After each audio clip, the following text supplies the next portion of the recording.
Hello दोस्तों, आज मैं आपको 2022 में रिलीज हुई लूप लपेटा मूवी को एक्सप्लेन करने वाला हूं। ये एक थ्रिलर जेनर की मूवी है। मूवी एक्सप्लेन करने से पहले मैं आपको बताना चाहूंगा कि अगर आप हमारे इस चैनल पर पहली बार आए हैं तो नीचे दिए गए लाल कलर के सब्सक्राइब बटन को दबा के ग्रे कर दे ताकि आप हमारे इस चैनल से जुड़ सके और हमारी आने वाली वीडियोस को देख सके। और अब बिना टाइम वेस्ट किए हम मूवी को एक्सप्लेन करना स्टार्ट करते हैं। तो मूवी की शुरुआत होती है एक लड़की के साथ जिसका नाम शवी होता है, जो की बाथरूम में बैठकर बहुत सारे नशे कर रही होती है और काफी परेशान लग रही होती है। उसकी परेशानी का कारण ये था कि वो प्रेग्नेंट थी, लेकिन उसे ये नहीं समझ आ रहा था कि वो इस बात की खुशी मनाए या इस बात का गम मनाए। और यहाँ से कहानी अब थोड़ा फ्लैशबैक में जाती है कि शवी एक एथलीट थी और वो बाधा दौड़ में रेस लगाकर रेस को जीतने वाली थी, लेकिन जूते का फीता खुलने की वजह से वो दौड़ते दौड़ते गिर जाती है, जिसकी वजह से उसके घुटने की हड्डी टूट जाती है। हड्डी टूटने की वजह से अब वो रेस में कभी भी हिस्सा नहीं ले सकती थी, इसीलिए उसने हॉस्पिटल की छत पे चढ़कर अपनी जान देने का फैसला कर लिया होता है। वो जान देने ही जा रही होती है, तभी वहाँ पर सत्या नाम का एक लड़का आ जाता है और उसको जान देने से बचा लेता है। फिर सभी सत्या पर बहुत ज्यादा गुस्सा करने लग जाती है कि तुमने मेरी जान क्यों बचाई, मैं यहाँ मरने आई थी और तुमने मुझे मरने नहीं दिया। फिर सत्या उससे कहता है कि मुझे लगता है कि तुम सच में मरना नहीं चाहती, क्योंकि तुम जो लाइफ जी रही थी तुम बस उसका दी एंड करना चाहती हो। अब हमें यहाँ पे सत्या को इंट्रोड्यूस कराया जाता है। वो एक जुआरी यानी कि गैम्बलर है और वो जुआ खेलकर ही अपनी जिंदगी गुजारता है और अपनी जिंदगी को बर्बाद भी कर रहा होता है। सत्या ने अब सभी की जान बचा ली थी और उस दिन के बाद से ही दोनों अब एक दूसरे की जान बन गए थे। सभी ने जो अब जीने की उम्मीद खो दी थी, अब उसने सत्या को ही अपने जीने का सहारा बना लिया था। अब वो दोनों ही एक दूसरे के साथ रहते थे और बहुत ज्यादा खुश रहते थे और वो दोनों एक कपल की तरह सारी इंजॉयमेंट करना स्टार्ट कर चुके थे। उन दोनों के बीच में प्यार तो बेपनाह था, लेकिन सिर्फ प्यार से घर का राशन तो नहीं आता है ना, इसीलिए पैसे कमाने के लिए सभी केयर टेकर का काम करने लग जाती है। सत्या और सावी में इतना ज्यादा प्यार था कि सत्या सावी की गहराइयों में जाने से पहले ही प्रोटेक्शन लगाना भूल जाता है, जिसकी वजह से अब सावी प्रेग्नेंट हो गई थी, जो कि वो बिल्कुल भी नहीं चाहती थी, क्योंकि उन दोनों के पास ही इतनी कमाई नहीं थी कि वो एक बच्चे को संभाल सके। और सभी को ये भी नहीं पता था कि ये खबर जानने के बाद सत्या क्या रिएक्ट करेगा। और अब कहानी प्रेजेंट में आ जाती है। सभी ये सारी चीजें सोच ही रही होती है, तभी उसके पास सत्या का कॉल आ जाता है। सावी जब ये कॉल उठाती है तो वो सत्या घबराते हुए और डरते हुए उससे बोलता है कि हमारी तो अब लग चुकी है। कहानी अब आधे घंटे पीछे जाती है, जहाँ हम देखते हैं कि सत्या एक होटल में वेटर का काम करता था, तो वो अपने बॉस विक्टर से थोड़ा एडवांस मांगने के लिए जाता है, क्योंकि आज सावी का बर्थडे था। विक्टर उसे एडवांस देने से मना कर देता है, लेकिन उसे एक काम पकड़ा देता है। विक्टर सत्या को एक पैकेट देता है और उससे कहता है कि तुम्हें इसकी डिलीवरी करनी है, तुम्हें इस पैकेट को एक आदमी के पास पहुंचाना है और वो बंदा इस पैकेट के बदले तुम्हें 50 लाख रुपए देगा और तुम्हें वो 50 लाख रुपए मुझे लाकर देने हैं। विक्टर उसे सेफ्टी के लिए एक गन भी प्रोवाइड करता है और उसे कहता है कि तुम्हें ये पूरा का पूरा काम 80 मिनट के अंदर ही करना होगा और किसी भी तरीके की कोई भी गड़बड़ हुई तो अंजाम बहुत ही ज्यादा बुरा होगा। अब हम देखते हैं कि विक्टर उस पैकेट की डिलीवरी करके उस बंदे से 50 लाख रुपए लेके खुशी खुशी एक बस में बैठ के विक्टर के पास जा रहा होता है। तभी उसे एक आदमी दिखता है जो कि गैर कानूनी पत्तियों के नशे कर रहा होता है और उस नशे की महक जैसे ही सत्या की नाक में जाती है तो सत्या का पूरा ध्यान उस आदमी की तरफ ही चला जाता है। सत्या एक नंबर का नशेड़ी आदमी तो था ही, तो वो नशा करने के लिए उस आदमी से वो नशे वाला पदार्थ मांग लेता है और नशा करने लग जाता है और नशा करते करते एकदम धुत हो जाता है। तभी उस वक्त उस बस में पुलिस आ जाती है और उसे गैर कानूनी पत्तियों का नशा करते हुए देख लेती है, तो सत्या डर के मारे बैग वहीं पर छोड़कर भाग जाता है। फिर हम देखते हैं कि जो आदमी नशा कर रहा था वो उस बैग को खोलकर देखता है और इतने सारे पैसे देखकर उसकी नीयत डोल जाती है और फिर वो बैग लेकर उस बस से निकल जाता है। काफी देर भागने के बाद सत्या को फिर बैग की याद आती है, लेकिन बैग तो अब जा चुका था। सत्या को वो बैग वापस नहीं मिल रहा था और यहाँ से कहानी वापस प्रेजेंट में आ जाती है, जहाँ पर सत्या ये पूरी की पूरी कहानी सावी को सुना रहा था और सत्या की हालत यहाँ बहुत ही ज्यादा खराब हो रखी थी, क्योंकि उसने विक्टर के 50 लाख रुपए खो दिए थे और उसे बिल्कुल भी समझ नहीं आ रहा था कि वो अब आगे क्या करे। सावी फिर सत्या की फटी हुई हालत को देखते हुए उससे कहती है कि बस जहाँ पर गई है तुम वहाँ पर जाकर बैग को ढूंढो, बाकी मैं पैसों का इंतजाम करती हूँ। सभी के ज्यादा यार दोस्त या रिश्तेदार तो नहीं थे, इसीलिए उस टाइम पर उसको उसके पिताजी ही याद आते हैं, तो फिर सभी अपने पापा से मदद लेने का सोचती है। सभी वहाँ से बाहर निकलते ही एक टैक्सी वाले के पास जाती है और उसे कहती है कि जल्दी चलो भैया। फिर टैक्सी वाला सभी को कहीं भी जाने से मना कर देता है, क्योंकि टैक्सी वाला जिस लड़की से प्यार करता था उसकी कहीं और शादी हो रही थी और वो टैक्सी वाला उसी गम में डूबा हुआ था। सभी को उसके दुख से कोई भी मतलब नहीं था, क्योंकि वो पहले से ही अपने दुख में बहुत ज्यादा डूबी हुई थी, तो वो गुस्से में आकर टैक्सी का शीशा तोड़कर भाग जाती है। सभी एक टाइम पर बहुत अच्छा दौड़ती थी, इसलिए वो अपने पापा के पास पहुंचने के लिए दौड़ना स्टार्ट कर देती है। फिर भागते भागते रास्ते में शवी के पीछे एक पुलिस वाला पड़ जाता है, क्योंकि उस पुलिस वाले ने सावी को उस टैक्सी का शीशा तोड़ते हुए देख लिया था और वो पुलिस वाला उसे पकड़ना चाहता था। फिर सावी उस पुलिस वाले को चकमा देते हुए अपने पिताजी के पास किसी भी हालत में पहुंच जाती है और सीधा अपने पिताजी से 50 लाख रुपए मांग लेती है। शवी के पापा 50 लाख रुपए सुनते ही एकदम से शॉक में आ जाते हैं और वो शवी को बोलते हैं कि मेरे पास तो इतने पैसे है ही नहीं। और फिर जैसे ही उन्हें पता चलता है कि वो सारे के सारे पैसे सत्या को चाहिए तो वो एकदम से देने के लिए मना कर देते हैं, क्योंकि शवी के पिताजी सत्या को बिल्कुल भी पसंद नहीं करते थे। शवी की माँ नहीं थी और उसके पिताजी से बिल्कुल भी नहीं बनती थी, क्योंकि उसके पिताजी का इंटरेस्ट मादा में नहीं बल्कि नर में था। तो इसी बात से शवी उनको पसंद नहीं करती थी। फिर हम देखते हैं कि सत्या एक जगह पर बैठा होता है और बहुत ही ज्यादा परेशान होता है, क्योंकि उसे बहुत ज्यादा सर्च करने के बाद भी वो बैग कहीं पर भी नहीं मिलता है। वहाँ बैठे बैठे उसे एक ज्वेलरी शॉप दिखती है और उसके दिमाग में एकदम से आइडिया आता है और वो उस दुकान में चोरी करने के लिए सोचने लग जाता है। तभी हमें दो लड़कों को दिखाया जाता है जिसका नाम अप्पू और गप्पू होता है, और वो दोनों लड़के भी उसी ज्वेलरी की दुकान में डाका डालने के लिए सोच रहे होते हैं। वो दोनों उसी दुकान के मालिक ममलेश के ही बेटे थे और उनके पिताजी उन्हें नौकरों की तरह ही रखते थे, और पैसों के नाम पर दोनों ही बेटों को बस 50-50 रुपए देकर ही भगा दिया करते थे, जिसके चलते उन दोनों ने ही अपने पिताजी की दुकान को लूटने के लिए सोच लिया था। उधर सत्या सभी को फोन करके ये बता देता है कि वो ज्वेलरी शॉप लूटने के लिए जा रहा है, क्योंकि वहीं पर उतने पैसे मिलने की उम्मीद है। सत्या पहले भी उस दुकान में जा चुका था, क्योंकि सत्या ने सावी को प्रपोज करने के लिए रिंग वहीं से ली थी। सभी उसे ये सब करने के लिए मना कर रही होती है, लेकिन सत्या उसकी बिल्कुल भी नहीं सुनता है और चोरी करने का पूरा मन बना ही लेता है। सभी सत्या के पास पहुंचने के लिए फिर से दौड़ने लग जाती है। तभी उसके पीछे वही पुलिस वाला दोबारा से पीछे पड़ जाता है, जिसकी वजह से वो एक शादी में घुस जाती है। वो जो टैक्सी वाला अपनी प्रेमिका की शादी के बारे में सुन के रो रहा था, सावी उसी की शादी में घुस गई थी ताकि वो उस पुलिस वाले से बच सके। फिर थोड़ा इंतजार करने के बाद वो वहाँ से निकल जाती है। फिर हम देखते हैं कि सत्या अपना मुंह ढककर और बंदूक लेकर उस दुकान में घुस जाता है और ममलेश को जाकर बोलता है कि 50 लाख रुपए दो वरना मैं तुम्हें मार दूंगा। उसी टाइम पर अप्पू और गप्पू दोनों ही चोर बनकर उसी दुकान में घुस जाते हैं। फिर वहाँ पर सभी लोग एक दूसरे के ऊपर गन तानने लग जाते हैं। तभी वहाँ पर सभी आ जाती है और उस दुकान पर पत्थर मारने लग जाती है, जिससे कि सबका ध्यान भटक जाता है और वो सत्या को बचाकर वहाँ से निकल जाती है। सत्या दुकान से पैसे चुराने में कामयाब हो गया था और अब वो विक्टर के पैसे वापस कर सकता था। और तभी वहाँ पर अप्पू और गप्पू दोनों आ जाते हैं और अपनी नकली बंदूक दिखाकर पैसे को मांगने लग जाते हैं, लेकिन सत्या पैसे देने के लिए मना कर देता है, क्योंकि पैसों से ही सत्या की जान बच सकती थी। लेकिन तभी ममलेश पीछे से सत्या के ऊपर गोली चला देता है और तभी पैसों के चक्कर में ही सत्या की जान चली जाती है। सत्या को ऐसे मरते देख सभी के पैरों तले जमीन खिसक जाती है और उसे यकीन ही नहीं हो रहा होता कि ये सब कुछ उसकी आंखों के सामने ही हो रहा है। उसके मन में वे सारे पल आने लग जाते हैं जो भी उसने सत्या के साथ बिताए थे, और उसके बाद कुछ ऐसा होता है जिसके बारे में सभी ने कभी सोचा ही नहीं था, और यहाँ से कहानी पूरी तरीके से बदल जाती है। सभी देखती है कि वो उसी बाथरूम में बैठी हुई है जिस बाथरूम में सत्या के कॉल आने से पहले वो बैठी हुई थी। ऐसे लग रहा था कि जैसे टाइम रिवाइंड हो गया हो या फिर सभी को दूसरा मौका मिला हो उसी टाइम को दोबारा से जीने का। तभी फोन की घंटी बजती है और सत्या का कॉल आ रहा होता है। जैसे पहले हुआ था वही चीज दोबारा रिपीट हो रही होती है। सभी सोच रही होती है कि वो वहाँ पर कैसे आ गई, अभी तो उसने सत्या को मरते हुए देखा था, तो उसका कॉल कैसे आ सकता है। सभी को लगता है कि उसने जो भी गलतियां की है उसको सुधारने के लिए उसे एक मौका मिला है और वो शायद सत्या को अब मरने से बचा सकती है। सभी को सब पता था कि आगे क्या होने वाला है, इसीलिए वो सत्या को बैग ढूंढने से मना कर देती है और एक ही जगह पर रुकने को कहती है। सभी फिर दोबारा से अपने पिताजी से मिलने के लिए बाहर निकलती है, लेकिन वो इस बार कार से टकरा जाती है। ये घटना देखकर फिर सेम पुलिस वाला उसके पीछे पड़ जाता है और उसे पकड़ने के लिए दौड़ पड़ता है। सभी उसी टैक्सी वाले के पास पहुंच जाती है, लेकिन इस बार वहाँ पर वो पुलिस वाला भी आ जाता है और वो सभी को पकड़ लेता है और उस टैक्सी वाले को बोलता है कि चलो पुलिस स्टेशन। टैक्सी वाला लड़का जिसका नाम जैकब होता है वो पहले की तरह ही अपनी गर्लफ्रेंड की शादी को देखकर रो रहा होता है और वो जाने के लिए मना कर देता है। पुलिस वाला गुस्से में आकर जैकब के ऊपर अपनी बंदूक तान देता है और उसे पुलिस स्टेशन चलने के लिए कहता है। जैकब अपने दुख से पहले ही परेशान था, इसीलिए वो बहुत गंदी तरीके से और उल्टे सीधे तरीके से गाड़ी को चला रहा होता है और थोड़ी दूर जाते ही उस गाड़ी का एक्सीडेंट हो जाता है। उस एक्सीडेंट में तीनों ही बहुत बुरी तरीके से घायल हो जाते हैं, लेकिन सभी हिम्मत दिखाते हुए पुलिस वाले की गन लेकर वहाँ से भाग जाती है। सभी फिर से अपने पिताजी के पास पहुंच जाती है, लेकिन इस बार वो अपने पिताजी के सर पर सीधा बंदूक तान देती है और पैसे देने के लिए कहती है। सभी जब लॉकर को देखती है तो उसे पता चलता है कि उसके पिताजी के पास तो पैसे है ही नहीं। सभी को पैसे तो कहीं से भी नहीं मिले थे, लेकिन वो सत्या को शांत करने के लिए सत्या को बोल देती है कि मुझे पैसे मिल गए हैं और वो उन पैसों को लेकर आ रही है। सभी फिर से सत्या के पास जाने के लिए दौड़ लगाती है और हम देखते हैं कि वो पुलिस वाला फिर से सावी के पीछे पड़ जाता है। फिर सभी वैसे ही उस लड़की की शादी में घुस जाती है, लेकिन इस बार वो जैकब की प्रेमिका जूलिया के रूम में ही घुस जाती है। जूलिया पहले से ही बहुत ज्यादा परेशान थी कि आखिर वो करे तो करे क्या, क्योंकि एक तरफ जैकब था जो उसे बहुत ज्यादा प्यार करता था, लेकिन कमाई के मामले में वो सिर्फ टैक्सी ही चलाता था, और दूसरी तरफ रॉबर्ट था जिससे उसकी शादी हो रही थी, जो कि काफी पैसे वाला था, लेकिन उसे ये बिल्कुल भी समझ में नहीं आ रहा था कि वो किसके पास जाए। सावी अपने हालातों को देखते हुए उससे कह देती है कि तुम्हें रॉबर्ट को चुनना चाहिए, अगर तुम जैकब के पीछे भागोगी तो तुम जिंदगी भर उसके पीछे ही भागती रह जाओगी। और इतना कहने के बाद वो वहाँ से निकल जाती है। हम देखते हैं कि सत्या उसी ज्वेलरी शॉप के आसपास घूम रहा होता है। तभी वो देखता है कि वो दोनों लड़के उसी ज्वेलरी शॉप को लूटने का प्लान बना रहे हैं, जिनका नाम अप्पू और गप्पू होता है। सत्या उनके प्लान को खराब करने के लिए पुलिस को कॉल लगा देता है और पुलिस वाले को सब कुछ बता देता है। अप्पू और गप्पू दोनों ही चोरी करने के लिए उस दुकान में घुस जाते हैं, लेकिन उनके पिताजी उनकी आवाज सुनकर उन्हें पहचान लेते हैं कि वो दोनों उनके ही बेटे हैं। वहाँ पर सभी सत्या के पास पहुँच जाती है और उसे बता देती है कि मेरे पास पैसे नहीं है, मैंने तुम्हें रोकने के लिए तुम्हें झूठ बोला था। सभी उसे कहती है कि हम ममलेश की ज्वेलरी शॉप को लूटने वाले हैं, लेकिन सत्या उसे बताता है कि मैंने तो पुलिस वाले को बता दिया है कि वहाँ पर चोरी होने वाली है, तो हम लोग अब चोरी नहीं कर सकते। सभी कहती है कि वो दोनों उस दुकान में चोरी करने के लिए गए हैं, तो हम दोनों उन दोनों को ही लूट लेंगे। फिर हम देखते हैं कि अप्पू और गप्पू अपने पिताजी को ही रस्सी से बांध देते हैं और सारा का सारा पैसा लेकर फरार हो जाते हैं। दोनों लोग जैसे ही ज्वेलरी शॉप के बाहर आते हैं तो सत्या और शावी दोनों पर हमला कर देते हैं और उन दोनों से सारे के सारे पैसे लेकर भाग जाते हैं। वो दोनों उसी जगह पर आ जाते हैं जहाँ पर पहले सत्या मर चुका था। तभी हम वहाँ पर देखते हैं कि जैकब वहाँ पर बैठा हुआ है और वो जूलिया के जाने का दुख मना रहा है। जैकब सभी को देखता है और उसे देखते ही उसके ऊपर गन तान देता है, क्योंकि सभी ने ही जूलिया को कहा था कि तुम रॉबर्ट को चूज करो। तो जैकब यही समझ रहा था कि जूलिया को शवी ने ही भड़काया है रॉबर्ट के पास जाने के लिए। सभी कहती है कि अगर तुम मुझे मार भी दोगे तो तब भी तुम्हें जूलिया वापस नहीं मिलेगी। जैकब कहता है कि तुम्हें मारना ही कौन चाहता है, और ये कहने के बाद वो सीधा सत्या पर गोली चला देता है, क्योंकि सभी की वजह से उसका प्यार जूलिया उससे छिन गई थी, तो वो सत्या को मारकर सभी से उसका प्यार छीन लेता है। सभी को जो दोबारा से सत्या को बचाने का चांस मिला था उसमें भी सत्या की मौत हो जाती है। फिर से सभी को सत्या के साथ बिताए हुए सारे लम्हे सारे पल दोबारा से याद आने लग जाते हैं। फिर वहाँ से सभी अपने आप को फिर से उसी बाथरूम में पाती है और उसे ऐसा महसूस होता है कि उसे फिर से एक और चांस मिल गया है सत्या को बचाने का। एक तरह से ये एक टाइम लूप बन गया था, जहाँ पर सत्या जैसे ही मरता था तो सभी उस जगह पर वापस पहुंच जाती थी जहाँ पर सत्या का कॉल आने वाला था। अगर सिंपल भाषा में हम समझे तो वो एक टाइम लूप में फंस गई थी। जैसे कि एक गाना एक बार खत्म होने के बाद दोबारा रिपीट हो जाता है, उसी तरीके से वो सिचुएशन उसके साथ बार बार रिपीट हो रही थी। उसकी जिंदगी का ये एक समय लूप में फंस गया था और सत्या के मरने के बाद वो वापस उसी जगह पर पहुंच जाती थी और वो टाइम बार बार रिपीट हो रहा था। हम इसको इस तरीके से भी समझ सकते हैं कि सभी को एक तरीके का वरदान मिला था कि वो सत्या को बचा सकती है। सभी इस बार सोचती है कि वो जितनी भी गलतियां करती आ रही थी उसको दोबारा नहीं दोहराएगी और इस बार वो सत्या को बचा कर रहेगी। सभी इस बार अपने पापा के पास नहीं जाती बल्कि उनसे कॉल करके माफी मांगती है जितनी भी उसने गलतियां अभी तक की थी उसके लिए, और अपने पिताजी के बॉयफ्रेंड को भी एक्सेप्ट कर लेती है। इसके पास शवी सीधा जैकब के पास जाती है और उसे जूलिया की शादी में चलने के लिए कहती है, क्योंकि पिछली बार जैकब ने ही सत्या को गोली मारी थी, तो इसीलिए वो इस बार जैकब के साथ अच्छा करके उसी गलती को सुधारना चाहती थी। उधर सत्या के दिमाग में वैसे ही ज्वेलरी शॉप से चोरी करने का आइडिया आता है। फिर वो पहले की तरह अपना मुंह ढककर बंदूक लेकर उस दुकान के अंदर चला जाता है और पैसे मांगता है, लेकिन ममलेश इस बार सत्या को पहचान लेता है और उसकी यही खासियत थी कि वो जिस इंसान को एक बार देख ले और उसकी आवाज सुन ले तो वो उसे पहचान लेता है। फिर हम देखते हैं कि ममलेश सत्या को आराम से बिठाता है और उससे कहता है कि तुम चाहो तो यहाँ से चोरी कर सकते हो, और तुम यहाँ से चोरी करके जाओगे तो मुझे इंश्योरेंस से उतना ही ज्यादा पैसा मिलेगा, तो इसमें मेरा ही फायदा है। उधर हम देखते हैं कि सवी और जैकब जूलिया के पास पहुंच जाते हैं। तब जैकब प्यार भरी बातें बोलकर जूलिया को खुश कर देता है, जिससे कि जूलिया उसके साथ अपनी जिंदगी बिताने के लिए मान जाती है। सभी को वहीं पर एक बैग दिखता है जिसमें कि शादी में आए रिश्तेदारों के पैसे रखे हुए थे। फिर सभी उस बैग को चुरा लेती है। सभी जूलिया की जगह ले लेती है और वेडिंग ड्रेस पहन के शादी के फंक्शन में चली जाती है ताकि जूलिया और जैकब वहाँ से आसानी से भाग सके। फिर उसके बाद सभी भी बैग लेकर वहाँ से भाग निकलती है। सभी उन पैसों को लेकर कसिनो में जाती है क्योंकि इस बार वो अपनी किस्मत आजमाना चाहती थी। वो 8 नंबर पर अपने सारे पैसे लगा देती है और उसकी किस्मत इतनी ज्यादा अच्छी होती है कि वो बहुत सारे पैसे जीत जाती है। उधर सत्या और ममलेश में डील हो जाती है तो ममलेश सत्या को 50 लाख रुपए दे देता है और ऐसा माहौल बना देता है कि जैसे चोरी हुई हो। इस बार अप्पू और गप्पू दोनों ने ही चोरी का प्लान नहीं किया था बल्कि किडनैपिंग का प्लान किया था। अप्पू बिमलेश को वीडियो कॉल करता है और कहता है कि मुझे किसी ने किडनैप कर लिया है और मुझसे खूब सारे पैसे मांग रहा है, इसलिए आप जल्दी से पैसे लेकर आ जाओ। ममलेश भले ही बेटों को नौकर बनाकर रखता था लेकिन वो अपने छोटे बेटे अप्पू से बहुत ही ज्यादा प्यार करता था, तो उसके लिए वो कुछ भी करने के लिए तैयार हो जाता है। ममलेश सत्या के ऊपर गन तान देता है और उसे सारे पैसे देने के लिए कहता है क्योंकि ममलेश को तो अपने बेटे को बचाना था। इसी बीच गप्पू किडनैपर बनकर अप्पू को ले आता है और फिर तभी वैसा ही सेम सीन बन जाता है। ममलेश को पता चलता है कि उसकी बंदूक में तो गोलियां हैं ही नहीं, तो उसका वहीं पर पोपट हो जाता है और फिर सत्या वहां से सारे पैसे लेकर फरार हो जाता है। फिर रास्ते में ही उसको सवी मिल जाती है और वो दोनों फिर वहां से खुशी खुशी भाग निकलते हैं क्योंकि अब दोनों के पास ही खूब सारे पैसे थे और इसी खुशी में सवी सत्या को बता देती है कि वो प्रेग्नेंट है। इस बात को सुनकर Satya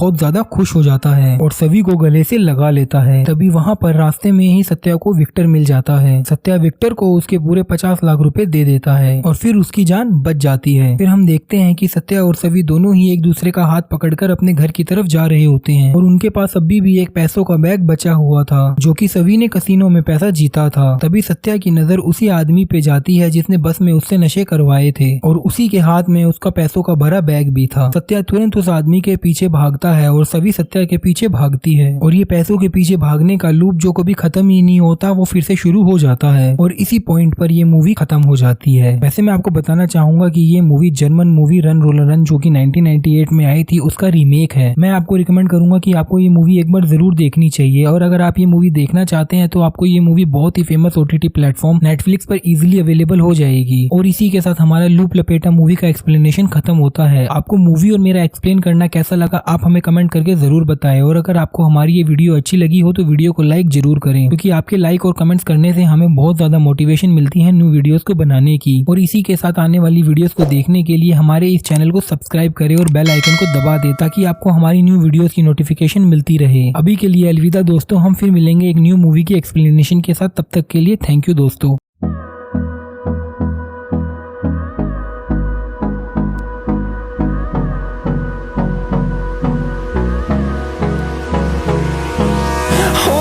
Close till I get up.